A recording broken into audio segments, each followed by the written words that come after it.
শুভ দুপুরের শুভেচ্ছা। প্রথমেই বাটি মেপে আমি প্লেটে ভাত দিয়ে দিলাম, তার সঙ্গে একটা গন্ধরাজ লেবু দিয়েছি। ছুটির দিনে সবাই যদি বাড়ি থাকে না, রান্না করতে কিন্তু বেশ ভালো লাগে। যেহেতু সবাই মিলে একসঙ্গে খেতে বসবো, গল্পে আড্ডায় দেখবে ভাত খাওয়াটা বেশ ভালোই জমজমাটি হয়। দেখো, 3 পিস কাতলা মাছ নিয়ে আমি একটু ঝিঙে দিয়ে ঝোল করেছিলাম, সঙ্গে একটু জিরে বাটা দিয়েছিলাম। ঝিঙে আলুর এই ঝোলটা খেতে কিন্তু দারুণ হয়েছিল। তার সঙ্গে করেছিলাম চিকেন কষা। আর এখন যত দিন যাচ্ছে, মাছের থেকে যেন মাংসটাই যেন খেতে বেশি ভালো লাগছে। তবে এই মাংসটা রান্না করেছি আমরা দুই মেয়ে আর আমি খাবো বলে। আর এই কাতলা মাছ রান্না করেছি আমার বরের জন্যে। উনি আবার একটু মাছ ভালোবাসে, মাংসটা অতটা ভালোবাসে না। সবার তো আর খাওয়া দাওয়া এক নয়।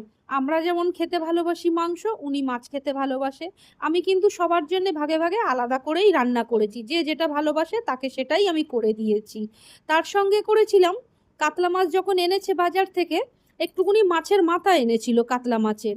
তাহলে মাথাটা এখন কবে রান্না করব সেই ভেবে আবার একটু ফ্রিজে পুঁই শাক ছিল, কুমড়ো আলু দিয়ে কাতলা মাছের মাথা দিয়ে দুপুরের তরকারিটা করে ফেললাম।